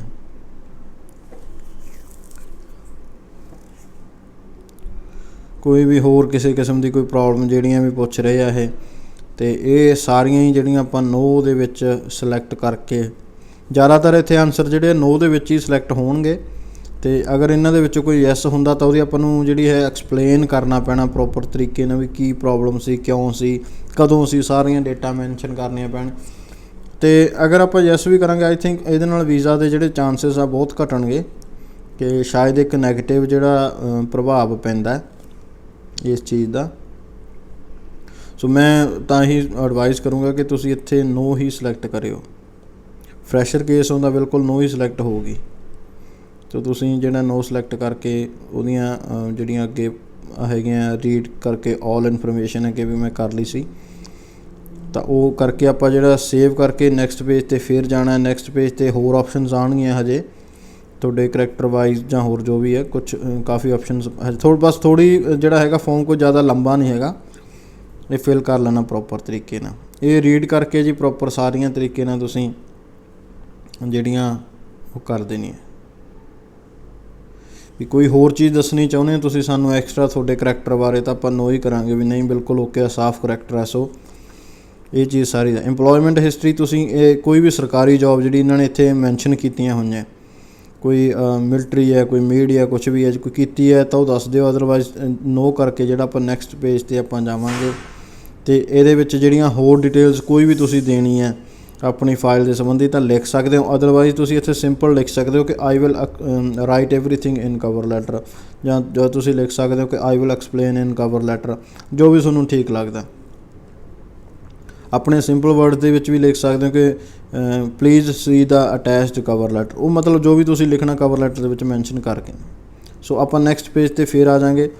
ਇੱਥੇ ਪੂਰੇ ਜਿਹੜੇ ਆਪਾਂ ਦਿੱਤੇ ਹੈਗੇ ਆਨਸਰ ਕੁਐਸਚਨ ਜਿੰਨੇ ਵੀ ਕੀਤੇ ਆ ਪਿਛਲੇ, ਤਾਂ ਸਾਰਿਆਂ ਦਾ ਰਿਵਿਊ ਆਜੂ। ਤੁਸੀਂ ਇਹਨੂੰ ਪ੍ਰੋਪਰ ਤਰੀਕੇ ਨਾਲ ਚੈੱਕ ਕਰ ਸਕਦੇ ਹੋ ਵੀ ਮੈਂ ਕੋਈ ਗਲਤ ਤਾਂ ਨਹੀਂ ਕੀਤਾ, ਕੋਈ ਡਿਟੇਲ ਮਿਸ ਤਾਂ ਨਹੀਂ ਹੋਈ। ਜੇ ਹੋਈ ਆ ਤਾਂ ਇੱਥੋਂ ਚੇਂਜ ਦੀ ਇੱਧਰਲੇ ਪਾਸੇ ਤੁਸੀਂ ਆਪਸ਼ਨ ਦੇਖ ਰਹੇ ਹੋ, ਸਾਰੀਆਂ ਦੇ ਵਿੱਚ ਚੇਂਜ ਦੀ ਆਪਸ਼ਨ ਆ ਰਹੀ ਹੈ, ਤਾਂ ਤੁਸੀਂ ਉੱਥੇ ਚੇਂਜ 'ਤੇ ਕਲਿੱਕ ਕਰਕੇ ਉਹ ਚੀਜ਼ ਚੇਂਜ ਵੀ ਕਰ ਸਕਦੇ ਹੋ ਕਿ ਅਗਰ ਕੋਈ ਗਲਤ ਇਨਫੋਰਮੇਸ਼ਨ ਦਿੱਤੀ ਗਈ ਹੈ ਤਾਂ ਚੇਂਜ ਕਰ ਲਓ। ਸੋ ਇਸ ਤਰੀਕੇ ਪ੍ਰੋਪਰ ਸਾਰਾ ਜਿਹੜਾ ਫੋਰਮ ਤੁਸੀਂ ਚੈੱਕ ਕਰ ਲੈਣਾ, ਸਾਰੀ ਡਿਟੇਲਸ ਜੋ ਵੀ ਡਿਪੈਂਡੈਂਟ ਦੀ ਹੈ, ਬੱਚੇ ਹੈ ਜਾਂ ਫੈਮਿਲੀ ਦੀ ਹੈ ਜਾਂ ਤੁਹਾਡੀ ਖੁਦ ਦੀ ਹੈ, ਟਰੈਵਲ ਹਿਸਟਰੀ ਵਗੈਰਾ ਟੋਟਲ ਡਿਟੇਲ ਇਹਦੇ 'ਚ ਆ ਰਹੀ ਹੈ। ਸੋ ਇਹ ਤੁਸੀਂ ਸਾਰੀ ਚੈੱਕ ਕਰਨੀ ਹੈ ਪ੍ਰੋਪਰ ਤਰੀਕੇ ਚੈੱਕ ਕਰਕੇ, ਫਿਰ ਹੀ ਆਪਾਂ ਜਿਹੜਾ ਨੈਕਸਟ ਜਿਹੜੇ ਪੇਜ 'ਤੇ ਜਾਣਾ ਹੈਗਾ। ਅਤੇ ਨੈਕਸਟ ਹੁਣ ਬਸ ਇਹ ਆਈ ਥਿੰਕ ਲਾਸਟ ਸਟੈਪ ਹੀ ਹੈ, ਇਹ ਤੋਂ ਬਾਅਦ ਤਾਂ ਪੇਮੈਂਟ ਹੀ ਹੋਊਗੀ। ਟਰੈਵਲ ਹਿਸਟਰੀ ਦੀ ਗੱਲ ਜਿਹੜੀ ਆਪਾਂ ਕਰ ਰਹੇ ਹਾਂ, ਇੱਥੇ ਕੋਈ ਵੀ ਕਿੱਥੇ ਗਏ ਹੋ ਇਹਨਾਂ ਕੰਟਰੀਜ਼ ਦੇ ਵਿੱਚੋਂ, ਨੋ ਯੈਸ ਜੋ ਵੀ ਤੁਹਾਡੀ ਆਪਸ਼ਨ ਹੈ। ਐਕਸਟਰਾ ਜਿਹੜੀ ਆਪਣੀ ਕੋਈ ਟਰੈਵਲ ਹਿਸਟਰੀ ਆ ਉਹਦੇ ਬਾਰੇ ਹੈ। ਜੇ ਕੋਈ ਹੋਰ ਚੇਂਜ ਐਡ ਕਰਨੀ ਹੈ ਤਾਂ ਦੇਖੋ ਐਡ ਅਨਦਰ ਦੀ ਆਪਸ਼ਨ ਵੀ ਆ ਰਹੀ ਸੀ। ਸੋ ਇਸ ਤਰੀਕੇ ਦੇ ਨਾਲ ਸਾਰਾ ਫੋਰਮ ਤੁਸੀਂ ਇੱਥੇ ਦੁਬਾਰੇ ਜਿਹੜਾ ਰਿਵਿਊ ਕਰ ਲੈਣਾ ਪ੍ਰੋਪਰ। ਇਹਨੂੰ ਜਿਹੜਾ ਅੱਗੇ ਆਪਾਂ ਕੰਟੀਨਿਊ ਕਰ ਦਿਆਂਗੇ ਦੇਖ ਕੇ ਅਗਰ ਸਾਰਾ ਕੁਝ ਸਹੀ ਹੈ। ਡਾਕੂਮੈਂਟਸ ਸਰਵਿਸ ਜਿਹੜੀ ਹੈਗੀ ਹੈ ਜੀ ਮੈਂਡੇਟਰੀ, ਉਹਨਾਂ ਨੇ ਦੱਸਿਆ ਕਿ ਪਾਸਪੋਰਟ ਤੁਹਾਡੇ ਕੋਲ ਹੋਣਾ ਚਾਹੀਦਾ। ਜਿਹੜੇ ਹੋਰ ਹੈ ਉਹ ਸਾਰੇ ਆਲਸੋ ਜਿਹੜਾ ਲਿਖਿਆ ਇਹਨਾਂ ਨੇ ਕਿ ਐਵੀਡੈਂਸ ਆਫ ਫੰਡਸ ਵਗੈਰਾ ਤੁਸੀਂ ਦੇ ਸਕਦੇ ਹੋ। ਇਹ ਕਲਿੱਕ ਕਰਨਾ ਦੋਨੇ ਟਿਕ ਲਗਾ ਕੇ ਅਤੇ ਆਪਾਂ ਨੈਕਸਟ ਪੇਜ 'ਤੇ ਚੱਲਾਂਗੇ। ਕੰਡੀਸ਼ਨਸ ਜਿਹੜੀਆਂ ਹੈਗੀਆਂ ਵਿਜ਼ਟਰ ਦੀਆਂ ਜੀ ਉਹ ਸਾਰੀਆਂ ਦਿੱਤੀਆਂ ਹੋਈਆਂ ਕਿ ਤੁਸੀਂ ਕੀ ਕੀ ਨਹੀਂ ਕਰਨਾ। ਤੁਸੀਂ ਇਹਨੂੰ ਅਸੈਪਟ ਕਰ ਲੈਣਾ ਵੀ ਮੈਂ ਬਿਲਕੁਲ ਹੀ ਉੱਥੋਂ ਭੱਜੂਗਾ, ਮੈਂ ਵਾਪਸ ਆ ਜਾਊਂਗਾ, ਮੈਂ ਕੰਮ ਨਹੀਂ ਕਰੂੰਗਾ। ਜੋ ਵੀ ਇਹਨਾਂ ਨੇ ਕੰਡੀਸ਼ਨ ਦਿੱਤੀਆਂ ਹੋਈਆਂ ਸਾਰੀਆਂ ਤੁਸੀਂ ਰੀਡ ਕਰਕੇ ਇਹਨੂੰ ਕਨਫਰਮ ਕਰਕੇ ਅਤੇ ਅੱਗੇ ਪੇਜ 'ਤੇ ਜਿਹੜਾ ਚਲੇ ਜਾਣਾ। ਡਿਕਲੇਰੇਸ਼ਨ ਆ ਗਈ ਜੀ, ਇਹਦੇ ਵਿੱਚ ਵੀ ਆਪਾਂ ਜਿਹੜਾ ਹੈਗਾ ਕਿ ਮੈਂ 18 ਸਾਲ ਤੋਂ ਉੱਪਰ ਹੈ, ਅਤੇ ਜੇ ਤੁਸੀਂ ਕਿਸੇ ਦੇ ਬਿਹਾਫ 'ਤੇ ਸਬਮਿਟ ਕਰ ਰਹੇ ਹੋ ਤਾਂ ਉਹਦੇ ਅਕੋਰਡਿੰਗ ਜਿਹੜੀਆਂ 4 ਆਪਸ਼ਨਾਂ ਦੇ ਵਿੱਚੋਂ ਚੂਜ਼ ਕਰ ਲੈਣਾ। ਵੈਸੇ ਨੋਰਮਲੀ ਜਿਹੜਾ ਹੈਗਾ ਤੁਸੀਂ ਸਾਰਿਆਂ ਨੂੰ ਪਹਿਲੀ ਆਪਸ਼ਨ ਚੂਜ਼ ਕਰ ਸਕਦੇ I am applicant aged 18 and over, ਜਿਹੜੇ 18 ਸਾਲ ਤੋਂ ਉੱਪਰ ਹੋ ਤਾਂ ਤੁਸੀਂ ਇਸ ਆਪਸ਼ਨ ਸਿਲੈਕਟ ਕਰਕੇ ਅਗਲੇ ਪੇਜ 'ਤੇ ਜਿਹੜਾ ਆਪਾਂ ਜਾ ਸਕਦੇ ਹਾਂ। ਫਿਰ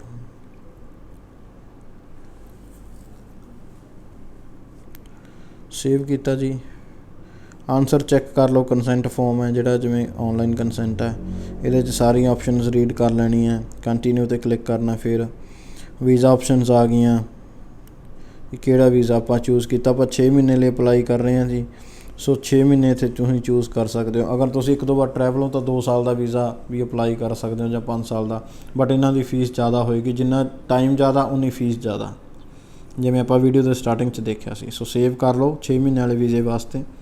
ਨੈਕਸਟ ਜਿਹੜੀ ਸਰਵਿਸ ਹੈ, ਇਹ ਸਾਰਾ ਤੁਸੀਂ ਜਿਹੜਾ ਉਹਨਾਂ ਨੇ ਦੱਸਤੀ ਕਿ ਇੰਨੀ ਫੀਸ ਤੁਹਾਡੀ ਜਿਹੜੀ ਅੱਜ ਦੀ ਡੇਟ ਦੇ ਵਿੱਚ ਜਿੰਨੀ ਉਸ ਦਿਨ ਬਣਦੀ ਸੀ, ਜਿੱਦਾਂ ਆਪਾਂ ਵੀਡੀਓ ਬਣਾ ਰਹੇ ਹਾਂ, ਤਾਂ 10,253 ਰੁਪਏ ਬਣਦੀ ਹੈ। ਇਹ ਤੁਸੀਂ ਆਪਣੇ ਕਾਰਡ ਤੋਂ ਜਾਂ ਗੂਗਲ ਪੇ ਵਗੈਰਾ ਤੋਂ ਵੀ ਕਟਾ ਸਕਦੇ ਹੋ। ਕੰਟੀਨਿਊ ਟੂ ਵਰਲਡ ਪੇ, ਇਹ ਜਿਹੜੀ ਹੈਗੀ ਆਪਸ਼ਨ ਜੀ, ਇਹਨਾਂ ਦੀ ਕੋਈ ਸਿਕਿਉਰ ਪੇਮੈਂਟ ਜਿਹੜਾ ਸਰਵਰ ਹੈ ਉਹਦੇ ਥਰੂ ਪੇਮੈਂਟ ਹੁੰਦੀ ਹੈ। ਸੋ ਇੱਥੇ ਜਾ ਕੇ ਤੁਸੀਂ ਕੁਛ ਵੀ ਸਿਲੈਕਟ ਕਰ ਸਕਦੇ ਹੋ। ਕੋਈ ਕਾਰਡ ਹੈ ਜੋ ਵੀ ਤੁਹਾਡੇ ਕੋਲ ਹੈਗੀ ਹੈ ਤਾਂ ਸਿਲੈਕਟ ਕਰਕੇ ਉਹਦੀ ਅੱਗੇ ਡਿਟੇਲਸ, ਜਿਵੇਂ ਆਪਾਂ ਕੋਈ ਕਾਰਡ ਜਿਹੜਾ ਸਿਲੈਕਟ ਕਰ ਲੈਂਦੇ, ਇਹਦੇ ਵਿੱਚੋਂ ਵੀਜ਼ਾ ਕਰ ਲਓ ਚਾਹੇ ਮਾਸਟਰ ਕਰ ਲਓ, ਤਾਂ ਅੱਗੇ ਜਿਹੜੀ ਹੈਗੀ ਹੈ ਜੀ ਉਹਦੀ ਡਿਟੇਲ ਇੱਥੇ ਤੁਸੀਂ ਫਿਲ ਕਰਨੀ ਹੈ ਪ੍ਰੋਪਰ, ਉਹਦਾ ਕਾਰਡ ਨੰਬਰ ਸਾਰਾ ਕੁਛ। ਅਤੇ ਇਹ ਮੇਕ ਜਿਹੜਾ ਪੇਮੈਂਟ ਵਾਲਾ, ਇਹਦੇ 'ਤੇ ਕਲਿੱਕ ਕਰਕੇ ਅੱਗੇ ਜਿਵੇਂ ਆਪਸ਼ਨ ਆਊਗੀ ਤੁਸੀਂ ਉਹਦੀ ਪੇਮੈਂਟ ਕਰ ਦੇਣੀ।